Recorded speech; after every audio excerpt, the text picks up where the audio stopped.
What's going on, guys? In this video, I really want to clarify for you guys what the most effective way of finding a job is. The reason I'm making this video is because most of the questions I get from job seekers are around the same. They have pretty much the same problem, and I think it's a big misunderstanding that people have about the job searching process. Now, if you are someone who's ever applied for a job, right, you're probably applying online, you're filling out these job applications on LinkedIn, Indeed, whatever other website it may be. And a lot of times people come up to me and they say, yeah, sir, I've been applying to X number of jobs. I've sent my resume to this many places, that many places, and I'm not hearing back. And it's almost like they've given up on their job search, or they're really frustrated with their job search. Understandably, because they've put in so much effort, right? I want to show you why fundamentally applying online is just not a good idea, but people keep doing it, okay? The reason people keep doing it is because it's super easy and convenient to do. It requires the least amount of effort. There's not a lot of effort required in putting a resume together, hitting the apply button on LinkedIn. You can just go and click easy apply and it sends your resume directly there. You don't really have to do much. Because it's so easy and so convenient, and because every single role by nature gets around 300 resumes as it is, and there's so many other people applying, you are sending your resume into an abyss of doom, where you don't know if it's ever going to get read. You don't know who else is more competent than you are. You're just sending your resume in hundreds and hundreds of other resumes. So the chances of you actually getting called are under 2%. Yes, under 2% of people who actually apply for a job even get contacted to move on to the next stage. Think about it for a second. Your chances of that are not high. Now, if you think you've applied to 50 places and you're not getting a response, a lot of people continue using that same strategy. This is a big mistake. Why are you continuing to use a strategy that just does not work, right? You're not getting a good response. Take that as a hint. There might be a bunch of issues with your resume on top of that. You might not be applying to the right jobs on top of that. So the chances of you getting an actual interview go from about 2% all the way down to 0.005% or whatever the percentage may be. I hope you're trying to understand this. It's not the most effective way to find a job, but I understand why people do it. It's easy. There's not too much effort required. And quite frankly, our schools don't really teach us any other way. We're only taught this is the only way. You can just, once you graduate, you get a degree, you find a job posting that fits your needs, and you apply. This is what I call a reactive way of finding a job, meaning you're waiting for someone to put up a job posting, you apply, and then you wait again for them to contact you. It doesn't really do anything for you. Yes, it makes it really easy for the employer. It makes it really easy for the recruiter to get a whole pile of resumes, and they can sit through and choose whichever one they want, but it doesn't give you a lot of options, right? All you can do is start applying to hundreds of jobs. Now, the other problem with this is because you're applying to so many jobs, unless you're lying to yourself, you will know a good bunch of those companies you either don't know anything about, you're just applying because you want to find any job, a job, and a lot of these companies might not even be good companies to work with. But because you're coming from such a scarcity mindset where you're willing to accept any job that comes your way, you might sacrifice some good opportunities and work for a company that's not even a good fit for you just because you're looking for a job, right? Does it sound like this approach gives you a lot of control? It doesn't give you a lot of control. You're doing this out of desperation. You're doing this because you don't really know what else I would do, okay?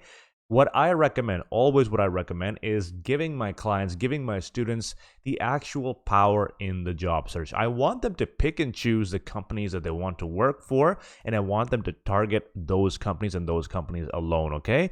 The way I work with my clients is I tell them to pick the companies they want. So, for example, if they have 10 companies they really want to work for, if you've got companies like KPMG, Deloitte, PwC, all these top companies, a lot of them will get thousands of applications every single week.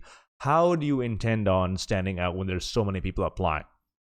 Especially in the current situation where they've frozen a lot of roles, they're not moving forward with candidates, more people will be piling on to those job postings, right? How do you stand out? Well, you stand out by actually networking with people on the inside of the company, specifically with people on the teams that you want to work for. This is easier than you think, but no one does it. I would say less than 5% of people will actually take the time to network outside submitting a resume.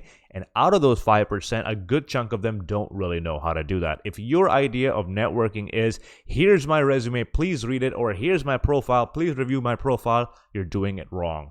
Imagine if a stranger came up to you and asked you to do him a favor. You don't know who this person is. You don't know anything about them. Why would you go out of your way to do them a favor? Especially if you have hundreds and hundreds of other strangers who come to you every single day with that exact same message, right? So what I teach my students is, how do you specifically craft messages? How do you specifically reach out to people on the companies where you want to work? How do you do the research before you talk to them? So by the time you're talking to them, you get them on the phone or you get them on a Zoom meeting, you're talking to them, you make a good impression on them, okay? You get them to like you. You get them to understand where you're coming from. You are going to be the only person amongst the 300 other people who've applied who they've actually spoken to. Now, this is very important for you to understand. Recruiting and hiring is a long and expensive process. Hiring managers don't want to take a lot of time hiring because it's just going to take them even longer to find the best candidate, all that. All they're looking for is someone who is good enough, who fits most of the requirements they're looking for, and someone they can see who fits on their team. Now, if you have spoken to the hiring manager, not just by applying online, but reaching out to them directly and getting on a phone with them, if you have talked to them, you have already filled that likability piece, assuming you and them connect really well, okay? Suppose they like you. In that call also, you can talk a little bit about your experience. You can talk a little bit about what you bring to the table. So now they've got a really good idea of who you are as a person. They've got a really good idea of the kind of experience you have. And if you don't have enough experience, they will tell you, you know what, we're actually looking for someone who has a year more or 2 years more of experience. You can come back sometime later. You can apply then. Or they might tell you, you know what, the job description actually says it requires 2 years of experience, but realistically, we're only looking for someone with about 6 months of experience or someone who just knows how to use a Microsoft Suite, right? So a lot of times what happens is people see certain things in the job description and they feel, oh my God, they're looking for 2 years of experience. I can't do this. But when you actually talk to the hiring manager, a lot of these things are just preferences. Yes, we would prefer someone who has 2 years of experience, but if you don't have it and I really like you, I can see you fitting in with my team, okay? So I hope I've convinced you at this point. Online job posting should be the very last thing you do in your job search. Just applying to jobs is not a job searching strategy. It's a reactive strategy where you're waiting for job postings to go up and then you're waiting for you to get a response from the employers. What I would tell you to do is actually start making connections in the company you want to work for, regardless of whether there is a job posting there or not. Now, if you're someone who doesn't care about working for a specific company and you just want to find a job with any company, do the same thing with the companies that you are applying to online. Reach out to the hiring managers, have actual conversations with them, ask them, what are you looking for in a candidate before I apply? I want to make sure I'm doing everything I possibly can, okay? This is my strategy. This is how I work with my clients, and it's gotten a lot of them interviews before any of the other 300 applicants even get through the door, okay? And that's because they've made a personal connection with the hiring managers. Now, if you're interested in working with me, I run a program called the Job Search Accelerator. Essentially, it's a step-by-step program that teaches you how to find a job, how to create a network inside the companies that you want to work for. So by the time there is a job posting, or maybe there's already a job posting, they already know you, they know about your experience, and they can put you front and center, top of mind when it comes to those job applicants, okay? It's been very successful.